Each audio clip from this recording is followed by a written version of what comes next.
دولة فدرالكا iyo dowladda maxaan ku raadmaa maamul goboleedyada way tashigii labadii maalmood ee la soo dhaafay ugu socday wuxuu ku dhamaaday guul saad maqasheen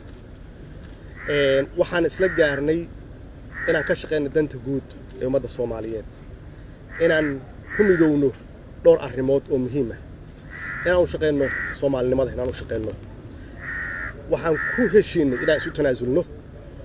waxaan ku heshiinay dibka maanta Soomaaliya haysta oo ah amni xumada inaan ka wada shaqeyno oo aan policy guud ama siyaasad guud aan ka lahaano sidii aan dalkan nabad ugu soo dabaalan lahayn ummadda Soomaaliyeedna nolol fiican aan ugu hogaamin lahayn waxaan ka wada hadalnay arrinta ugu culus oo hadda haysata abaaraha oo Ilaahay aan ka baryano inuu naga dulqaado waxa keena abaaraha qayb ahaan waa colaad marka haddaan ammaanka xalino waxaan aamsanahay colaadaas qorshe loo sameeyo abaarahaas iyo faqriga dhibaatada Soomaaliya haysta inaan xal ka gaari karno waxaan ku heshiinay inaan isku tashanno inaan garbaha isqabsanno gacmaha isqabsanno ee ummadda Soomaaliyeed aan u shaqeyno dan shakhsi ah dan gaar ahaanin aan ka tagno bacdama ay ummadda Soomaaliyeed kulligood la soo wada eegayaan inaan xal u keenno waxaan ku heshiinay hawlgallada si degdeg ah inaan u bilowno oo ummadda Soomaaliyeed abaaraha dhibaateeyeen aan gaarsiino aan isu diyaarinno qolada nabadiidka ah aan isu diyaarinno sidii meelaha ay haystaan oo ay ummadda ku dhibaateynayaan aan uga dulqaadno beesha caalamka marka beesha caalamku waxay raadinaysaa waxay tahay annaga inaan xalki keenno haddaan Soomaalinahay cid kale oo noo keenaysa xal ma jiraan cid kale oo dalkan noo difaacaysa ma jiraan cid kale oo dhaqaale noo keenaysa ma jiraan waxa weeye waxaasoo dhan waxaa laga rabaa waa annaga iyo guud ahaan shacabka Soomaaliyeed oo taageera dowladda federaalka iyo dowlad goboleedyada iyaguna waad mahadsantihiin insha Allah waxaan rajaynaynaa inay Soomaaliya dhibka ka baxdo waxaan ummadda Soomaaliya ugu duceynaynaa in abaarahan iyo colaadan Ilaah ka dulqaado shacabka Soomaaliyeed waxaan ka codsanaynaa inay gacan iyo garab nagu siiyaan maxaa yeelay waxaan ka shaqeynaa dantooda guud iyo ka shaqeynaa dan gaar waa ka tagnay madaxda dowladda federaalka ah iyo dowlad goboleedyada ayaa kulan wada tashi ah ku yeeshay magaalada Muqdisho intii u dhaxaysay 15 iyo 16 bishan Abriil 2017 kulankan ayaa diiradda lagu saaray abaaraha ka taagan dalka dib u habeynta hanaanka guud ee heerarka kala duwan ee hay'adaha amniga qaranka la dagaalanka kooxaha nabadiidka ah iyo dhammaan ururada argagixisada caalamiga ah waxaa kale oo looga hadlay xaaladda siyaasadeed ee dalka kobcinta dhaqaalaha horumarinta kaabayaasha dhaqaalaha iyo xoojinta xiriirka ka dhaxeeya dowladda federaalka ah iyo dowlad goboleedyada shirkan labada maalmood socday qodobadii ka soo baxay waxaa ka mid ahaa madaxdu waxay walaac ka muujisay xaaladda abaarta ee ka sii daraysa taasoo galaafatay nolosha dad iyo dunyo fara badan keentayna barakac baahsan madaxdu waxa ay bogaadiyeen dadaalada iyo gurmadka ay hormuudka ka yihiin shacabka Soomaaliyeed gudo iyo dibadba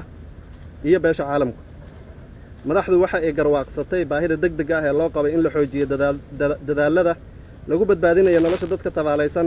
waxaana la isla gartay in loo baahan yahay qorshe cad oo looga hortagayo abaaraha soo noqnoqday madaxdu waxa ay rajo wanaagsan ka muujiyeen geedi socodka siyaasadeed ee dalka iyo wada shaqaynta wanaagsan ee ka dhaxaysa madaxda federaalka iyo madaxda dowlad goboleedyada madaxdu iyaga oo tixgelinaya xasiloonida dalka iyo mabaadi'da dib u heshiisiinta waxa ay dhiiri gelinayaan wada hadalka dowlad goboleedka Galmudug iyo ahlu sunna wal jamaaca madaxdu waxay isku raaceen siyaasadda amniga qaranka iyo hanaanka loo marayo hirgelintiisa taasoo ay garwadeen ka noqonayaan golaha amniga qaranka. madaxdu waxay ansixiyeen qaab dhismeedka cusub ee golaha amniga qaranka oo uu guddoomiye u yahay madaxweynaha jamhuuriyadda federaalk soomaaliya. madaxdu waxa ay sidoo kale go'aamiyeen dhismaha golayaasha amni ee heer dowlad goboleed oo ay guddoomiyeyaal u yihiin madaxweynayaasha dowlad goboleedyada. madaxdu waxay isla garteen in si degdega loo sameeyo qorshe howlgal ciidan oo midaysan kaasoo lagu furayo waddooyinka halbowlaha u ah isku socodka dalka iyo xaqiijinta gaarsiinta gargaarka abaaraha ee dadka abaaruhu ay saameeyeen bacdamaa ay kooxda argagixisada ee al-shabaab iyo kooxaha nabaddiidka ah ay isbaaro u dhigteen in dadkaasi gurmad la gaarsiiyo. madaxdu waxay isla garteen in si degdega loo sameeyo qorshe howlgal ciidan oo midaysan taasoo lagu furayo waan ku celiyo qodobka. madaxdu waxay isla garteen in si dhaqso ah loo bilaabo loona dardargeliyo qorshaha hannaanka geedi socodka doorashada ee 2020. madaxdu waxay isku raaceen in kor loo qaado kobaca dhaqaalaha, dakhliga, shaqo abuurka, dhiirigelinta maalgashiga iyo ganacsiga iyo weliba horumarinta kaabayaasha dhaqaalaha. madaxdu waxaa kale oo ay isku raaceen in muhiimad gaara la siiyo la dagaalanka musuqmaasuqa iyadoo la adeegsanayo habab casri ah oo lagu ciribtirayo.